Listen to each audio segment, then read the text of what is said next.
wabarakatuh. Salam sejahtera untuk kita semua. Semangat pagi untuk seluruh siswa baru kelas 7 SMP Negeri 20 Purworejo. Pada kesempatan MPLS kali ini, masa pengenalan lingkungan sekolah, saya, Bapak Sumargi, akan menyampaikan materi mengenai pengenalan kurikulum yang diterapkan di SMP Negeri 20 Purworejo. Anak-anakku sekalian, tidak terasa, mulai saat ini kalian sudah menjadi bagian dari SMP Negeri 20 Purworejo.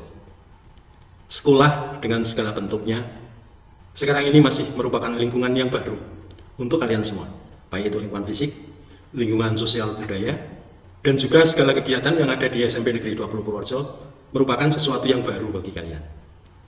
Oleh sebab itu, pada awal kalian menjadi salah satu anggota sivitas akademika di sekolah ini, kalian dituntut untuk lebih banyak menyelaraskan diri supaya kalian lebih cepat terbiasa dengan lingkungan baru. Semua itu tujuannya tidak lain agar kalian dapat melaksanakan tugas sebagai siswa dengan sebaik-baiknya, sehingga pada akhirnya kalian dapat mencapai cita-cita kalian selama proses pendidikan di SMP Negeri 20 Purworejo. Upaya meraih masa depan yang gemilang mestinya sudah dimulai sejak kemarin-kemarin. Namun tidak ada kata terlambat seandainya kalian mulai merajut masa depan kalian sejak hari ini. Marilah kita siapkan masa depan kita sendiri dengan cara tekun belajar sejak hari ini.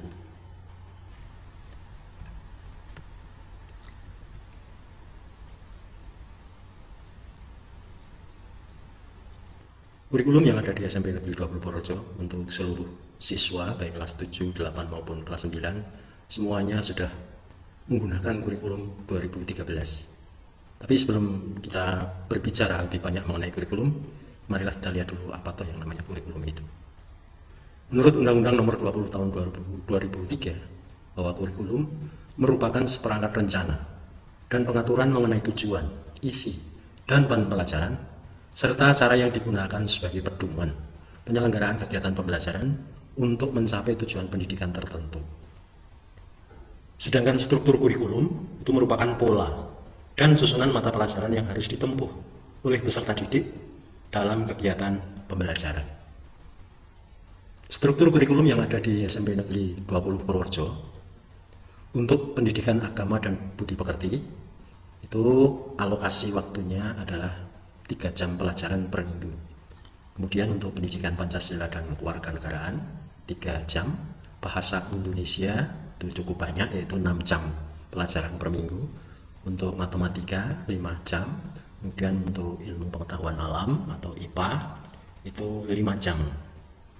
Untuk mata pelajaran ilmu pengetahuan sosial itu 4 jam per minggu, kemudian bahasa Inggris 4 jam, seni budaya 3 jam, pendidikan jasmani, olahraga, dan kesehatan atau disingkat PJOK itu 3 jam, kemudian prakarya 2 jam, dan muatan lokal bahasa Jawa 2 jam. Kemudian ada pengembangan diri ya, pengembangan diri itu bimbingan konseling untuk kelas 7 dan kelas 9, sedangkan untuk kelas 8-nya pengembangan dirinya adalah BTIK. Itulah struktur kurikulum yang ada di SMP Negeri 20 Purworejo, baik kelas 7, kelas 8 maupun kelas 9. Untuk alokasi waktunya adalah sama.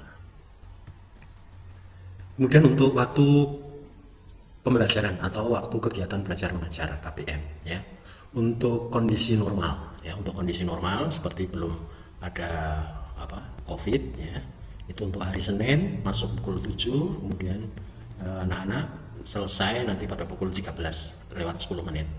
Kemudian untuk hari Selasa juga masuk pukul 7, selesai pukul 13.10. Kemudian hari Rabu dan hari Kamis sama. Kemudian khusus untuk hari Jumat ya, khusus hari Jumat masuk pukul 7, nanti pulangnya adalah pukul 11 lewat 15. Kemudian untuk hari Sabtu masuk pukul 7 dan selesainya pukul 11.30 ya. Untuk masing-masing jumlah jam pelajarannya untuk hari Senin itu 8 jam, Selasa, Rabu, dan Kamis sama 8 jam. Kemudian untuk hari Jumat hanya 5 jam pelajaran. Kemudian untuk hari Sabtu itu 6 jam pelajaran. Kemudian untuk kondisi sekarang ini ya, kondisi luar biasa ya, sekolah melaksanakan belajar dari rumah atau PDR dengan waktu mulai pukul 7 ya, untuk hari Senin ya, untuk setiap hari mulai pukul 7 sampai dengan 9.40 ya. Di situ ada 4 mapel untuk hari Senin, Selasa dan Rabu. Kemudian untuk hari Kamis, Jumat dan Sabtu masing-masing adalah 3 mapel.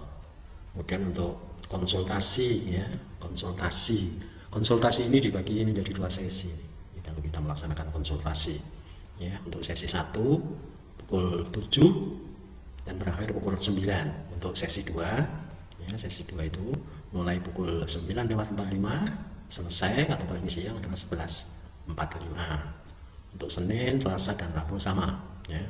Kemudian untuk hari Kamis, Jumat dan Sabtu juga sama, yaitu pukul 7 mulainya pukul 7 sampai 8.30 ya, itu sesi pertama. Kemudian sesi kedua mulai pukul 9.30 sampai jam 11.00.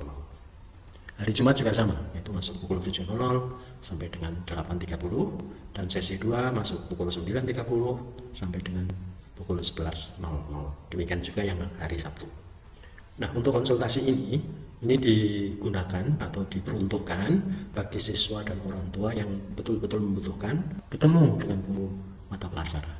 Apabila ada kesulitan-kesulitan mengenai materi pembelajaran, ini pada saatnya untuk dikonsultasikan apa-apa yang harus dipersiapkan oleh siswa ya.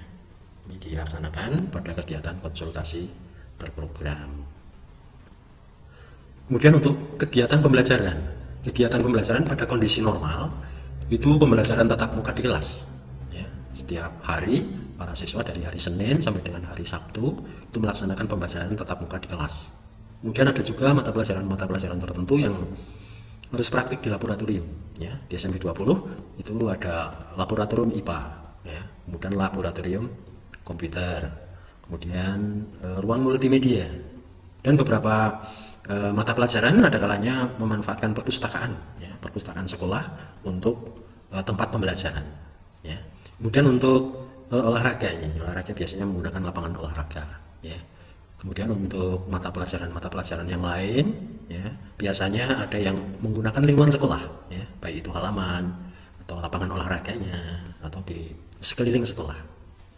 Itu dilaksanakan pada kondisi normal. Untuk saat ini sekolah belum bisa melaksanakan pembelajaran seperti pada hari-hari sebelumnya ya. Kondisi sekarang kondisinya adalah darurat, masa pandemi. Oleh sebab itu para siswa harus melaksanakan pembelajaran dari rumah atau PDR ya. Ini nanti untuk pembelajarannya bisa melalui Google Classroom, kemudian Zoom ya, kemudian WA Group Kelas. Nah, ada lagi yang belajar secara mandiri lewat belajar Kemendikbud.id ya, itu adalah website yang bisa dikunjungi untuk menambah materi pelajaran para siswa. Dan yang paling penting untuk para siswa nanti pada saat pembelajaran baik lewat Google Classroom, Zoom maupun WA Group Kelas ya, itu Bapak Ibu guru biasanya menyampaikan materi baik itu secara langsung maupun materi yang sudah dikemas dalam bentuk multimedia ya, Oleh sebab itu para siswa hendaknya ya, selama kondisi darurat ini ya, untuk selalu melaksanakan pembelajaran dari rumah ya. Oleh karena itu kalau ada tugas dari Bapak Ibu guru misalnya ya, diberi materi, diberi tugas, itu ya harus dikerjakan secara baik. Misalnya tugas itu harus dikumpulkan, kapan kalian harus mengumpulkan itu harus diperhatikan. Jangan sampai kalian terlambat ataupun bahkan tidak mengumpulkan, ini sangat tidak dianjurkan ya. Jadi semua siswa harus bisa mengikuti. Kemudian kalau ada tugas, ada ulangan misalnya ya, juga harus diikuti. Ini untuk ulangan harian misalnya itu biasanya Bapak Ibu guru menggunakan Google Formulir ya, Google Formulir, atau ada juga yang ditulis kemudian dikirim lewat WA Group ya, itu terserah dari Bapak Ibu guru kalian masing-masing. Nanti di setiap kelasnya barangkali berbeda-beda ya, untuk bentuk pembelajarannya maupun bentuk penilaiannya ya. Sekarang kalian harus lebih kreatif lagi, jangan sampai kalian tidak tahu. Bapak Ibu wali kelas nanti akan membuat grup kelas yang adminnya adalah wali kelas kalian. Jadi jangan lupa kalian harus masuk ke dalam grup kelas itu. Kalau itu grup kelas ya, WA Group. Kalau Google Classroom juga demikian. Nanti Bapak Ibu gurumu akan Bapak Ibu wali kelas itu akan membuat kelas ya, kelas yang di dalamnya adalah anggotanya kalian dari anggota kelas itu. Kemudian Bapak Ibu guru yang mengajar itu juga menjadi anggota kelas di sana, tapi sebagai guru kalau kalian masuk sebagai anggota. Oke, kita lanjutkan lagi. Untuk penilaian, setelah kalian melaksanakan pembelajaran, tentu saja ada penilaiannya ya. Ini untuk mengukur kompetensi yang kalian capai ya. Untuk kurikulum 2013 yang kita laksanakan ini, untuk aspek penilaiannya adalah ada aspek pengetahuan. Nomor satu adalah aspek pengetahuan. Itu biasanya nanti penilaiannya bisa berbentuk penilaian harian atau PH ya. Penilaian harian. Penilaian harian itu apa? Penilaian harian adalah penilaian secara berkala yang dilakukan oleh guru setelah siswa menyelesaikan 1 KD atau lebih. Ya, penilaian harian ini dilaksanakan oleh guru. Dan kalau Bapak Ibu guru kalian melaksanakan penilaian harian, diharapkan semua siswa itu ikut mengikuti penilaian. Jangan sampai ada yang tidak mengikuti. Ya. Kemudian nanti di tengah-tengah semester ya, ada penilaian tengah semester atau disingkat PTS. Apa itu PTS? Penilaian yang dilaksanakan oleh guru untuk mengukur penguasaan kompetensi siswa setelah melaksanakan kegiatan pembelajaran selama setengah semester atau sekitar 8 minggu. Nanti kalau kalian belajar sudah sekitar 8 minggu, itu sekolah akan mengadakan penilaian tengah semester secara bersama-sama. Ya, biasanya dilaksanakan dalam waktu 1 minggu. Nah, waktu 1 minggu itu digunakan untuk penilaian semua mapel. Ya. Oleh karena itu seluruh siswa harus menyiapkan diri. Sekitar 8 minggu kalian sudah menyiapkan diri untuk melaksanakan penilaian tengah semester. Ya, apa yang sudah diberikan nanti akan dievaluasi di sana. Kemudian yang C atau yang ketiga adalah penilaian akhir semester atau disingkat PAS. Penilaian akhir semester ini dilaksanakan di akhir semester gasal atau akhir semester 1 ya. Jadi penilaian yang dilakukan oleh satuan pendidikan untuk mengukur pencapaian kompetensi peserta didik pada akhir semester gasal. Kemudian yang keempat adalah penilaian akhir tahun atau PAT. Ya. Penilaian yang dilaksanakan oleh satuan pendidikan untuk mengukur pencapaian kompetensi peserta didik pada akhir semester genap. Ya, jadi penilaian akhir semester PAS dengan PAT sebetulnya mirip. Kalau PAS itu dilaksanakan di akhir semester gasal, kemudian kalau PAT itu dilaksanakan di akhir semester genap. Nanti diakhiri dengan kenaikan kelas, gitu ya. Ini untuk aspek pengetahuan. Kemudian yang kedua adalah aspek keterampilan. Ini juga menjadi penilaian. Ya. Penilaiannya bentuknya seperti apa atau apa saja yang menjadi penilaian aspek keterampilan ini. Ya. Yang pertama adalah praktik. Apa itu praktik? Itu penilaian yang dilaksanakan oleh guru untuk mengukur pencapaian pembelajaran yang berupa keterampilan melakukan suatu aktivitas sesuai dengan tuntutan kompetensi. Ya. Ini misalnya untuk pelajaran bahasa Indonesia, misalnya ya, membaca karya sastra. Kalian mungkin nanti Bapak Ibu akan memberikan penilaian. Kalian membaca puisi mungkin ya, bisa juga membaca cerpen ya, atau mungkin dialog ya. Nah, ini penilaian semacam itu dinamakan penilaian praktik ya. Ada juga yang berpidato ya, untuk mata pelajaran musik, misalnya memainkan alat musik, menyanyi ya, menari, kemudian untuk olahraga misalnya bermain bola ya. Nah, ini namanya penilaian praktik. Kemudian yang kedua adalah atau B adalah penilaian produk. Penilaian terhadap keterampilan kalian peserta didik dalam mengaplikasikan pengetahuan yang dimiliki ke dalam wujud produk dalam waktu tertentu sesuai kriteria yang telah ditetapkan. Ya, misalnya membuat benda kerajinan, membuat karya sastra ya, kemudian membuat lukisan, ya, menciptakan tarian. Nah, ini namanya kalian memiliki produk atau produk. Ya. Ini kalau dinilai, penilaiannya menjadi penilaian produk. Ya, kalau prakarya, misalnya kalian buat benda-benda kerajinan, ya, itu produk. Kemudian yang ketiga atau C adalah penilaian proyek. Penilaian untuk mengetahui kemampuan peserta didik, kemampuan kalian dalam menyelesaikan kegiatan mulai dari perencanaan, pengorganisasian, pengolahan, penyajian dan juga pelaporannya. Ya. Di situ misalnya membuat jenis minuman ya dari buah segar, ya, misalnya itu. Ya, kalian harus menyiapkan dari bahannya diperoleh dari mana, cara pengolahannya bagaimana. Kalau sudah jadi disajikan, bagaimana menyajikannya, kalian harus tahu. Ya. Kalau perlu, ini pemasarannya harus seperti ini. Nah, seperti itu ya. Kemudian membuat video iklan misalnya ya. produk mana yang akan dibuat iklan, misalnya kalian menggunakan aplikasi apa, ya. Kemudian cara membuatnya bagaimana, ini bisa dijelaskan. Ya, ini namanya penilaian proyek. Ya. Kemudian yang keempat adalah penilaian portofolio. Apa itu penilaian portofolio? Penilaian berkelanjutan berdasarkan kumpulan informasi yang menunjukkan perkembangan peserta didik sesuai kompetensi dan indikator yang telah ditentukan. Ya. Misalnya kumpulan hasil mengarang. Ya. Kalian pintar mengarang misalnya, dari belum bisa menjadi agak bisa menjadi terampil. Nah, ini hasil-hasil karyanya dikumpulkan. Ya. Kumpulan hasil karya sastra. Nah, kalian buat puisi misalnya, atau membuat cerpen, atau bahkan novel. Ya.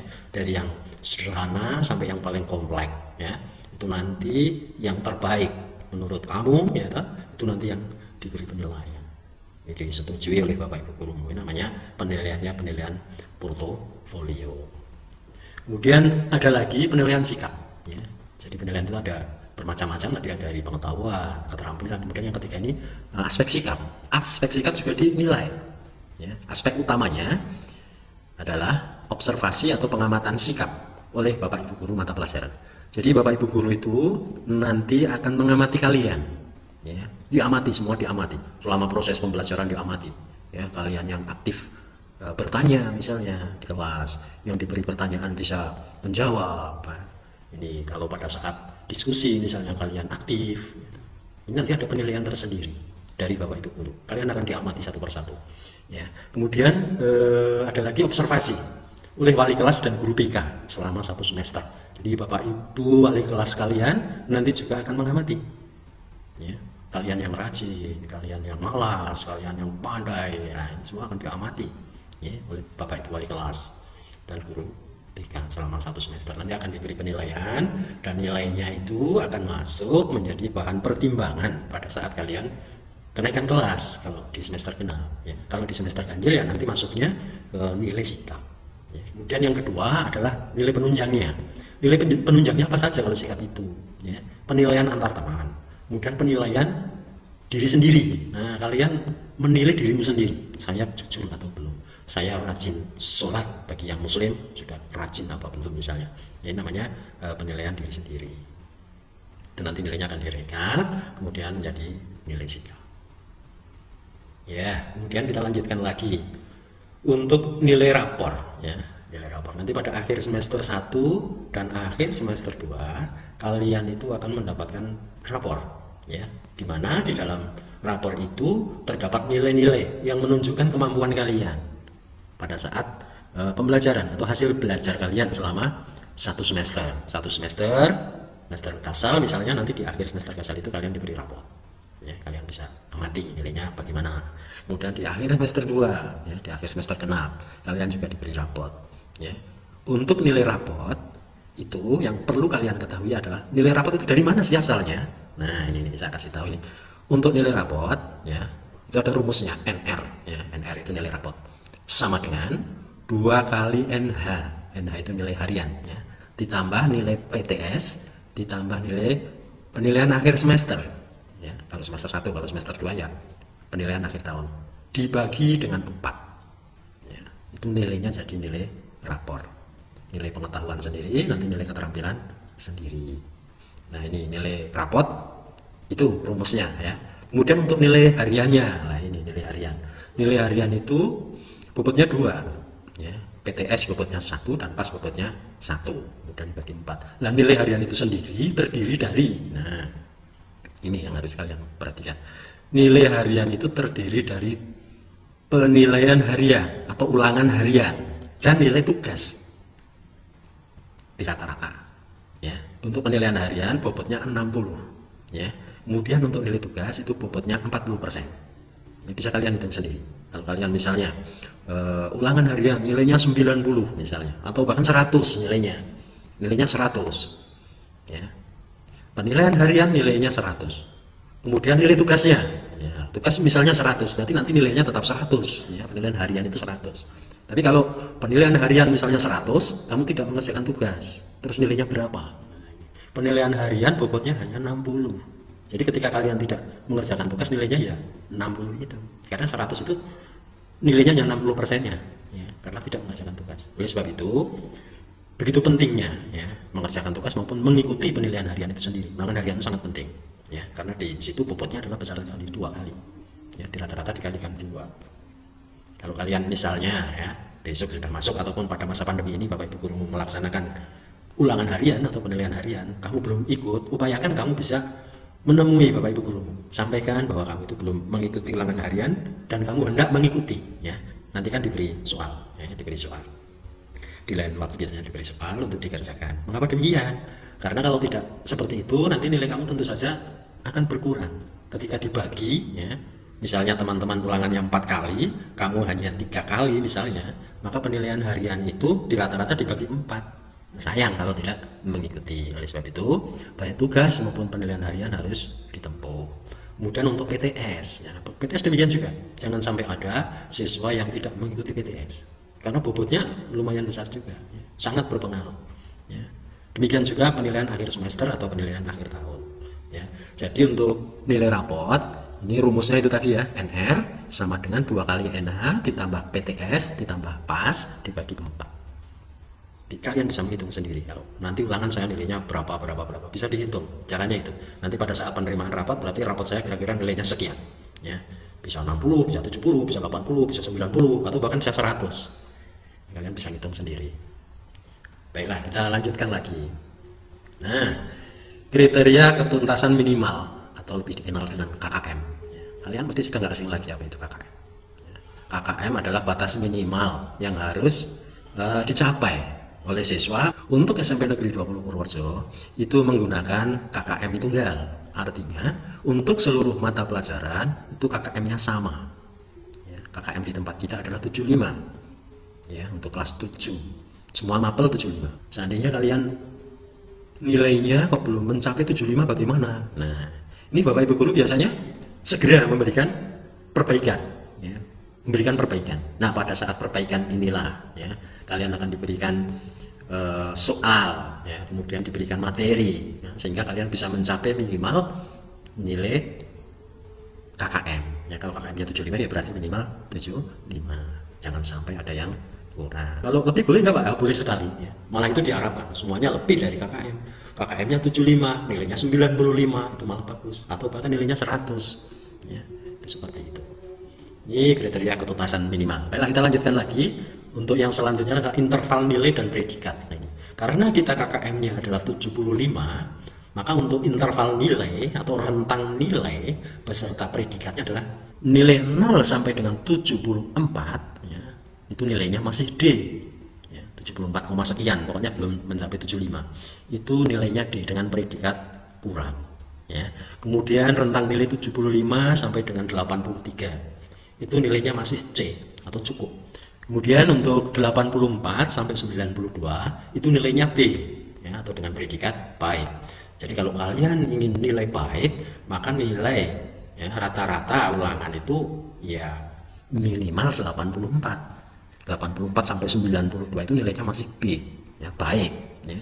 Kalau kalian mencapai nilai 93 sampai 100 itu nilainya A dengan predikat apa? Amat baik. Ya, untuk kalian bisa mencapai nilai amat baik, yaitu perjuangannya harus memperoleh nilai 93 atau lebih, ya. 100 misalnya udah itu sempurna, nilainya A, ya, amat baik. Kita lanjutkan lagi, ya. Nah, sekarang persyaratan kenaikan kelas. Nanti kalau kalian sudah 2 semester, ya, semester kasal dan semester genap, ya, nanti akan ada kenaikan kelas. Menyelesaikan waktu 1 tahun, nanti kalian akan ada kenaikan kelas. Nah, sekarang persyaratannya apa saja? Persyaratan kenaikan kelas di SMP Negeri 20 Purworejo adalah sebagai berikut. Yang pertama, menyelesaikan seluruh program pembelajaran dalam 2 semester pada tahun pelajaran yang diikuti. Kemudian yang kedua, deskripsi sikap sekurang-kurangnya baik sesuai dengan kriteria yang ditetapkan oleh satuan pendidikan. Jadi nilai sikap itu tidak boleh cukup, ya, tidak boleh cukup, harus minimal baik. Kemudian yang ketiga, kehadiran peserta didik di kelas, ya, dalam semester ganjil dan genap minimal 90%. Ya, nanti akan dihitung kalian tidak masuk berapa kali, ya, dalam 1 semester. Dalam semester berikutnya dihitung lagi. Ya. Kemudian yang keempat, nilai ekstrakurikuler pendidikan kepramukaan minimal baik. Nanti kalau sudah normal lagi, ya, setelah kondisi normal, nanti untuk kepramukaan ini akan dilaksanakan. Biasanya yang sudah-sudah itu mengambil hari Jumat untuk latihan pramuka, ya, baik kelas 7, kelas 8 maupun kelas 9. Dan ini adalah ekstra wajib yang harus diikuti.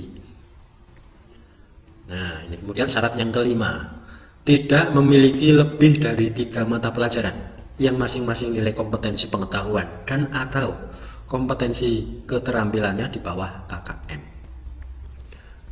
Maksudnya bagaimana? Maksudnya bahwa kalian itu nilainya ya tidak boleh kurang dari KKM sejumlah 4 pelajaran ya, 4 pelajaran. Kalau 4 pelajaran kalau nilainya di bawah KKM ya, 4 mata pelajaran nilainya di bawah KKM berarti bisa dipastikan tidak bisa naik kelas. Karena apa? Persyaratan yang nomor 5 ini tidak terpenuhi ya. Oleh sebab itu kalian harus berupaya jangan sampai ada mata pelajaran yang nilainya di bawah KKM. Ya, harus selalu belajar supaya nilainya minimal KKM ya, atau kriteria ketuntasan minimal itu terpenuhi. Kemudian yang keenam, tidak memiliki nilai mata pelajaran di bawah 60 ya. Jadi nilai setiap mata pelajaran tidak boleh ada yang kurang dari 60. Kemudian yang ketujuh, nilai rata-rata seluruh mata pelajaran tidak boleh kurang dari 70. Jadi kalau di rata-rata, misalnya 11 mapel tadi itu di rata-rata 70 atau lebih ya, jadi tidak boleh kurang. 70 terpaksa boleh ya. Tapi kalau mata pelajaran yang di bawah KKM tidak lebih dari 3 ya. Ya, mudah-mudahan ini tidak ada ya untuk seluruh siswa. Saya yakin nanti kalau kalian belajar untuk yang persyaratan nomor 7 ini kalian bisa lebih ya. Baiklah, kita lanjutkan lagi untuk yang terakhir adalah ekstrakurikuler. Sekolah pada masa normal nanti ya, kita akan melaksanakan ekstrakurikuler juga. Untuk saat ini ekstrakurikuler karena waktunya masih belum memungkinkan, semuanya belum dilaksanakan. Tapi kalau sudah dilaksanakan, seluruh siswa harus mengikuti ekstrakurikuler ya. Mulai dari hari Senin sampai dengan hari Sabtu, sekolah selalu ada kegiatan yang dilaksanakan di sekolah. Untuk hari Senin ini ya, ekstrakurikulernya apa? PMR dan seni hadroh. Jadi untuk hari Selasa ada 3 cabang, bola voli, atletik, dan seni tari. Kemudian untuk hari Rabu ini cabang seni suara, ya. Kemudian seni musik ya, untuk hari Rabu. Jamnya sama, 14.30 sampai dengan 16.30. Kemudian untuk hari Kamis, ya, hari Kamis itu ada ekstrakurikuler sepak takraw, kemudian ada OSN IPA, ya, OSN matematika, ya, kemudian OSN IPS. Ya. Ini pembimbingannya dilaksanakan pada hari Kamis. Kemudian untuk hari Jumat, ya, untuk hari Jumat khusus untuk kegiatan pramuka. Ini untuk seluruh siswa wajib untuk pramuka ini, ya, baik kelas 7, kelas 8 maupun kelas 9. Ya, harus mengikuti kegiatan pramuka. Waktunya sama, 14.30 sampai dengan 16.30. Kemudian untuk yang terakhir hari Sabtu, ya, baca tulis Al-Qur'an. Ya, waktunya 14.30 sampai dengan 16.30. Yaitu 16.00 salah itu penulisannya ya, kurang 30 menit ya. Jadi 14.30 sampai 16.30. Itu untuk ekstra kurikuler. Terus siswa bagaimana Pak? Boleh memilih lebih dari 1? Iya ya, para siswa yang penting yang pertama adalah ekstra kurikuler pramuka, harus sifatnya ya. Kemudian kalian diizinkan untuk mengikuti ekstra-ekstra yang lain sesuai dengan bakat dan kegemaran kalian. Misalnya wah saya senangnya seni tari ya, boleh ya, kalian milih seni tari ya. Kemudian milih lagi sepak takraw, nah yang senang olahraga misalnya, atau mungkin bola voli ya, atau atletik. Nah ini boleh-boleh saja ya. Itu untuk ekstrakurikuler. Tapi pada saat pandemi seperti sekarang ini semuanya belum bisa dilaksanakan ya, belum bisa dilaksanakan. Tapi kapan-kapan kalau sudah normal lagi, insya Allah ya, insya Allah itu bisa dilaksanakan secara baik ya. Kalian mudah-mudahan bisa mengembangkan bakat dan kegemaran kalian itu menjadi sesuatu yang positif untuk kalian. Baiklah anak-anak yang saya sayangi dan saya banggakan, tidak bijaksana seandainya saya terlalu banyak berbicara di sini ya. Tapi yang jelas apa yang harus kalian ketahui sebagai siswa baru sedikit banyak sudah tahu sekolah itu seperti apa ya. Iya. Ya, sekian saja. Akhir kata, billahi taufiq wal hidayah. Assalamualaikum warahmatullahi wabarakatuh.